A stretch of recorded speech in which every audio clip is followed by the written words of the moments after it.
नमस्कार, मैं नीतीश ठाकुर और आप देख रहे हैं कैपिटल टीवी। जिस आरोप के दम पर जस्टिन ट्रूडो ने भारत को दुनिया के सामने कटघरे में खड़ा करने की कोशिश की थी, वो आरोप अब पूरी तरीके से झूठे साबित हो गए हैं। जिस इंडिया कनेक्शन की कहानी खालिस्तानी समर्थकों ने पूरी दुनिया में फैलाई, अब वो खुद कनाडा की पुलिस ने उसे कूड़े में फेंक दिया है। दरअसल हरदीप सिंह निज्जर हत्याकांड को लेकर एक बड़ी खबर सामने आई है। कनाडा की आरसीएमपी ने साफ कर दिया है कि इस हत्या में भारत सरकार के किसी भी अधिकारी के शामिल होने का कोई सबूत नहीं मिला।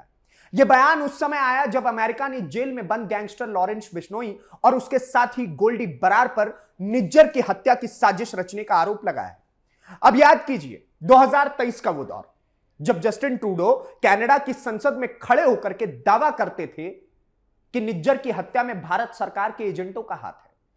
उसे एक बयान ने भारत कनाडा रिश्तों को इतना खराब कर दिया था कि दोनों देशों ने एक दूसरे के राजनयिकों को निष्कासित तक कर दिया था।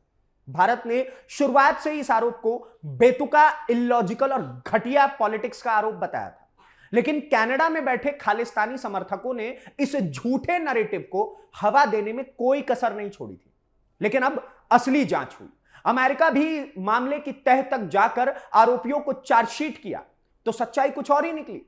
ना अमेरिका के आरोप पत्र में भारत सरकार का जिक्र है और ना ही कनाडा की पुलिस को 3 साल की जांच में कोई सबूत मिला। आज के इस दी अदर साइड की रिपोर्ट में हम आपको बताएंगे कि कैसे एक झूठ 3 साल तक भारत कनाडा के रिश्तों पर हावी रहा और अब कैसे वही झूठ बेनकाब हो गया है और भारत से लेकर अमेरिका और कनाडा तक जितने भी खालिस्तानी और निज्जर पन्नू जैसे लोगों का समर्थन करते हैं, आज उन सबके मुंह पर करारा तमाचा पड़ा है। लेकिन खबर को बेहतरीन तरीके से समझने के लिए ट्रूडो के 3 साल पहले दिए गए इस बयान को देखिए।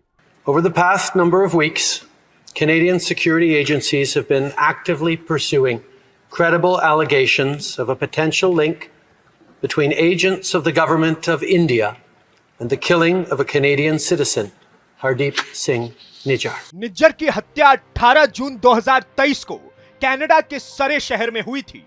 निज्जर एक खालिस्तानी सोच का आतंकवादी था जो खुलेआम खालिस्तान की मांग का समर्थन करता था और भारत ने 2020 में उसे आतंकवादी घोषित कर दिया था।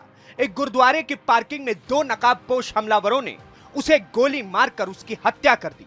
इस हत्या के कुछ हफ्तों बाद जस्टिन ट्रूडो, जो उस समय कनाडा का प्राइम मिनिस्टर हुआ करता था, उसने संसद में कहा कि कनाडा की एजेंसियां इस बात की विश्वसनीय जानकारी पर काम कर रही हैं कि इस हत्या में भारत सरकार के एजेंटों का हाथ है।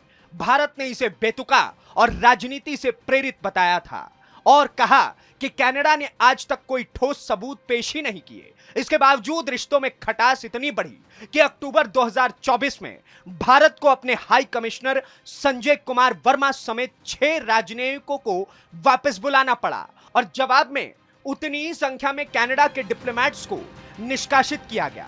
अब मौजूदा घटनाक्रम पे आते हैं। आरसीएमपी की डिप्टी कमिश्नर लिसा मॉरलैंड ने सीबीसी न्यूज से कहा, इस जांच और दायर आरोपों में ऐसा कोई सबूत नहीं है जो दिखाए कि भारतीय अधिकारी इसमें शामिल थे। उन्होंने यह भी कहा कि भारत सरकार ने इस पूरी जांच में पूरा सहयोग किया। यह बयान उस समय आया जब अमेरिका के न्याय विभाग ने ऑपरेशन हार्ड बॉल के तहत कई आरोप पत्र जारी किए। गुजरात की साबरमती जेल में बंद लॉरेंस बिश्नोई को निज्जर की हत्या के लिए जिम्मेदार बताया गया। साथ ही गोल्डी बरार, रोहित गुदारा और सुखराज सिंह कंग को भी आरोपी बताया गया है। आरोप पत्र के मुताबिक बिश्नोई ने जेल के अंदर से तस्करी किए मोबाइल फोन के जरिए पूरा ऑपरेशन चलाया। सबसे अहम बात, इस पूरे आरोप में कहीं भी भारत सरकार की संलिप्तता का जिक्र नहीं है। 18 जून 2023 को हुई थी निज्जर की हत्या। ट्रूडो ने संसद में लगाया था भारत पर आरोप। आरसीएमपी बोली कोई बड़ा सबूत नहीं। अमेरिका ने बिश्नोई, गोल्डी बरार को बताया आरोपी। आरोप पत्र में भारत सरकार का कोई जिक्र नहीं। एक बात बहुत गौर करने वाली है, जब ट्रूडो ने यह आरोप लगाया था तब सिर्फ कनाडाई सरकार ही नहीं बल्कि दुनिया भर में बैठे खालिस्तानी समर्थक भी इसी नैरेटिव को जोर शोर से फैलाने लगे। पंजाब से लेकर के दिल्ली तक जितने भी है, इंडिया अलायंस के भी कुछ नेता इसमें हाथ धोने के लिए पहुंच गए। सोशल मीडिया पर, विदेशी अखबारों में बार बार यही दोहराया गया कि भारत सरकार विदेशों में अपने विरोधियों को निशाना बना रही है। अब सोचिए, वही लोग जो बिना जांच के सिर्फ एक राजनीतिक बयान के आधार पर भारत को दोषी ठहरा रहे थे, आज जब सच्चाई सामने आई है तो क्या वो अपनी गलती मान रहे? दरअसल यह पूरा मामला सिर्फ एक हत्याकांड की जांच का नहीं था, बल्कि एक बड़े भारत विरोधी नैरेटिव की भी कहानी की थी। खालिस्तानी तत्वों ने सालों से कनाडा को अपना सुरक्षित ठिकाना बना रखा है। निज्जर की हत्या के बाद उन्हें भारत सरकार पर सीधा हमला बोलने का एक मौका मिल गया। जस्टिन ट्रूडो की सरकार, जो उस समय खालिस्तान समर्थक न्यू डेमोक्रेटिक पार्टी के समर्थन पर टिकी हुई थी, उसने भी इस मौके को राजनीतिक फायदे के तौर पर बुनाने की कोशिश की। बिना ठोस सबूत के दिया गया वो बयान घरेलू राजनीति और वोट बैंक साधने की कोशिश से ज्यादा कुछ और लग ही नहीं रहा था। अब जबकि खुद कनाडा की पुलिस ने 3 साल के इन्वेस्टिगेशन के बाद कह दिया है कि भारत सरकार के खिलाफ कोई सबूत नहीं मिला है, तो यह सीधे तौर पर उस पूरे भारत विरोधी नैरेटिव पर एक करारा और बड़ा तमाचा है। पूर्व भारतीय उच्चायुक्त संजय कुमार वर्मा ने कहा कि अगर अमेरिका कोई विश्वसनीय सबूत साझा करता है तो भारत उचित कानूनी कार्रवाई करेगा। उन्होंने कहा, भारत ने शुरू से ही सबूत मांगे थे, लेकिन भरोसे में कमी आई थी। अब यह देखकर अच्छा लग रहा है कि भारत कनाडा रिलेशंस फिर से पटरी पर लौट रहे हैं। गौर करने वाली बात यह भी है कि अमेरिका के FBI डायरेक्टर काश पटेल ने अपने सोशल मीडिया पोस्ट में निज्जर को एक प्रमुख भारतीय राजनेता और धार्मिक व्यक्ति तक बता दिया, जबकि हकीकत में निज्जर एक कनाडाई नागरिक था जो खालिस्तान समर्थक गतिविधियों में शामिल रहा और भारत ने उसे आतंकवादी घोषित किया हुआ था। RCMP की डिप्टी कमिश्नर मॉरलैंड ने यह भी साफ किया कि जांच अभी पूरी तरह बंद नहीं हुई, लेकिन उनका बयान सीधे तौर पर ट्रूडो के उस पुराने दावे को खारिज करता है जो सितंबर 2023 में संसद में दिया गया था। भारत हमेशा से कहता आया है कि कनाडा ने कभी भी इस आरोप के समर्थन में कोई ठोस सबूत दिए ही नहीं। अब जब खुद कनाडा की एजेंसी ये मान रही है तो ये भारत की उसी पुराने रुख की पुष्टि करता है। पूर्व राजदूत बोले, भारत मांगता रहा सबूत। FBI चीफ ने निज्जर को बताया था भारतीय नेता, असल में निज्जर था कनाडाई नागरिक और खालिस्तानी समर्थक। लेकिन सवाल यह है कि आखिर ट्रूडो के जाने के बाद कनाडा का रुख इतनी तेजी से क्यों बदल गया भाई? क्या यह सिर्फ जांच का नतीजा है या कनाडा की नई सरकार भारत के साथ रिश्ते सुधारने की गंभीर कोशिश कर रही है? दरअसल अप्रैल 2025 में कनाडा में हुए चुनाव में लिबरल पार्टी के नेता मार्क कार्नी की जीत हुई और उन्होंने प्रधानमंत्री पद संभाला। इसके बाद से भारत कनाडा रिश्तों में सुधार शुरू हुआ। दोनों देशों ने अपने अपने उच्चायुक्तों को फिर से बहाल किया। मार्च 2026 में प्रधानमंत्री कार्नी की भारत यात्रा ने रिश्तों को और मजबूती दी, जिसमें व्यापार, ऊर्जा और यूरेनियम जैसे क्षेत्रों में समझौते हुए और CEPA पर बातचीत फिर से शुरू हुई। दिलचस्प बात यह भी है कि मई 2026 में कनाडा की खुफिया एजेंसी CSIS ने अपनी रिपोर्ट में खालिस्तानी आतंकवादियों को राष्ट्रीय सुरक्षा के लिए खतरा बताया।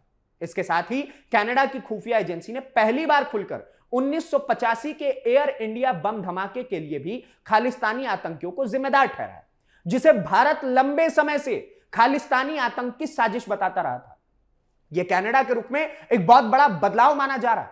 तो सोचिए, जिस देश की सरकार कभी बिना सबूत के भारत पर आरोप लगाते रहती थी, आज वही देश खुद खालिस्तानी आतंकवाद को अपनी सुरक्षा के लिए खतरा बता रहा है।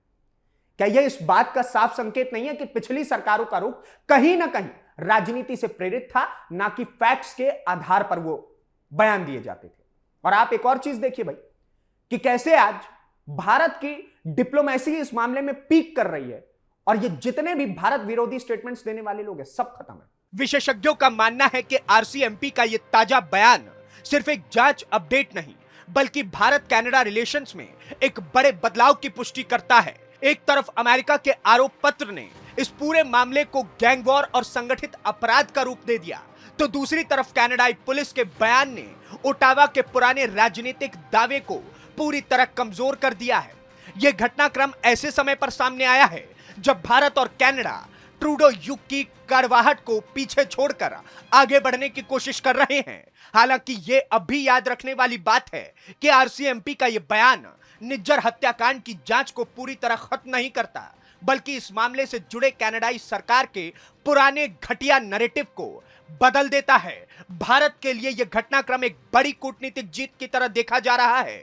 3 साल तक जिस आरोप ने भारत की अंतरराष्ट्रीय छवि पर सवाल खड़े किए, उसी आरोप को अब खुद कनाडा की जांच एजेंसी ने खारिज कर दिया है।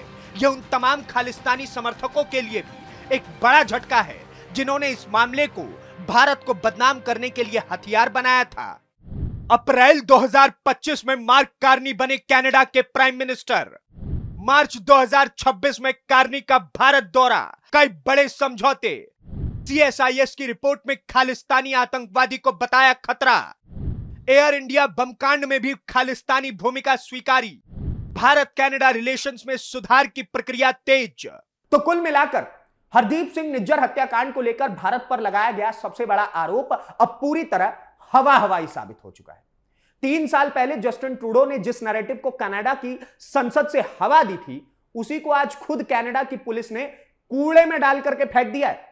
अमेरिका की जांच में भी साफ हो गया है कि यह सिर्फ एक संगठित अपराध और गैंग वॉर का मामला था, ना कि किसी भी गवर्नमेंट का कोई हाथ था इसमें या कोई साजिश थी। यह पूरा घटनाक्रम एक बड़ा सबक भी है कि बिना सबूत के दिए गए राजनीतिक बयान पूरे देश के रिश्तों को बरसों के लिए बिगाड़ सकते हैं। और यह भी दिखाता है कि कैसे खालिस्तानी समर्थकों का वो झूठा नैरेटिव आखिरकार सच्चाई के सामने धराशायी हो गया। अब सबसे बड़ा सवाल यह है कि क्या जस्टिन ट्रूडो या उनकी पुरानी सरकार इस मामले में कभी अपनी गलती मानेगी? आएंगे जस्टिन ट्रूडो इंडिया के सामने नाक रगड़ने, और रगड़ना चाहिए, लेकिन मानेंगे नहीं वो। क्या खालिस्तानी समर्थक तत्व अब भी अपने पुराने झूठे नैरेटिव पर कायम रहेंगे? और क्या भारत कनाडा रिश्ते पूरी तरह पुराना कड़वा दौर पीछे छोड़कर नई शुरुआत की तरफ बढ़ पाएंगे? इन सवालों के जवाब आने वाले समय में साफ होंगे, लेकिन फिलहाल इतना तय है कि सच्चाई ने एक बार फिर झूठ पर बनी सियासत को बेनकाब कर दिया है। और जस्टिन ट्रूडो जैसे लोगों के जो समर्थक होते हैं, और ये जो खालिस्तानी पन्नू निज्जर के समर्थक पंजाब से लेकर के देश के अलग अलग कोने में और दुनिया के अलग अलग कोने में फैले हुए हैं, आज उन सब के ऊपर ये करारा तमाचा जो लगा है, उसको लेकर के आपका क्या सोचना है हमें कमेंट बॉक्स में जरूर बताइए। और इस प्रकार के और वीडियोस को देखने के लिए कैपिटल टीवी को सब्सक्राइब कीजिए। धन्यवाद, नमस्कार, जय हिंद, जय भारत।